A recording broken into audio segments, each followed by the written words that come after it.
دفعہ رسول کریم صلی اللہ علیہ وسلم کعبہ شریف میں سجدے میں تھے۔ ایک دوسری سند سے رسول اللہ صلی اللہ علیہ وسلم کعبے کے نزدیک نماز پڑھ رہے تھے اور ابو جہل اور اس کے ساتھی بھی وہیں بیٹھے ہوئے تھے۔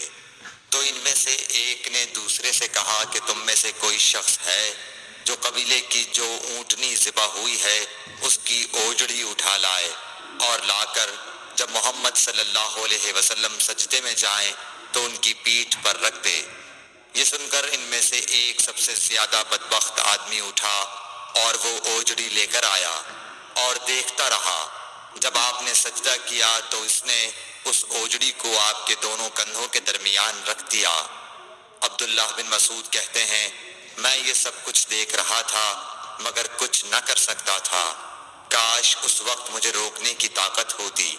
عبداللہ کہتے ہیں کہ وہ ہنسنے لگے اور ہنسی کے مارے لوٹ پوٹ ہونے لگے اور رسول اللہ صلی اللہ علیہ وسلم سجدے میں تھے، بوجھ کی وجہ سے اپنا سر نہیں اٹھا سکتے تھے، یہاں تک کہ حضرت فاطمہ رضی اللہ تعالی عنہا آئیں اور وہ بوجھ آپ کی پیٹھ پر سے اتار کر پھینکا۔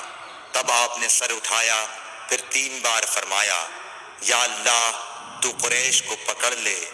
یہ بات ان کافروں پر بہت بھاری ہوئی، کیا آپ نے انہیں بد دعا دی؟ عبداللہ کہتے ہیں کہ وہ سمجھتے تھے کہ اس شہر مکے میں جو دعا کی جائے وہ ضرور قبول ہوتی ہے۔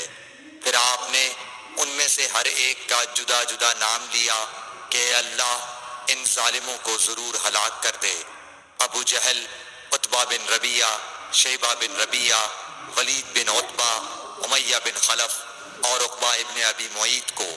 7ویں آدمی کا نام بھی لیا مگر مجھے یاد نہیں رہا۔ اس ذات کی قسم جس کے قبضے میں میری جان ہے کہ جن لوگوں کے بد دعا کرتے وقت آپ نے نام لیے تھے میں نے ان کی لاشوں کو بدر کے کنویں میں پڑا ہوا دیکھا۔ صحیح بخاری حدیث نمبر 240۔ حضرت انس رضی اللہ تعالی عنہ روایت کرتے ہیں کہ رسول اللہ صلی اللہ علیہ وسلم نے ایک مرتبہ اپنے کپڑے میں تھوکا۔ صحیح بخاری حدیث نمبر 241۔ رسول کریم صلی اللہ علیہ وسلم نے فرمایا کہ پینے کی ہر وہ چیز جو نشہ لانے والی ہو حرام ہے۔ صحیح بخاری حدیث نمبر 242۔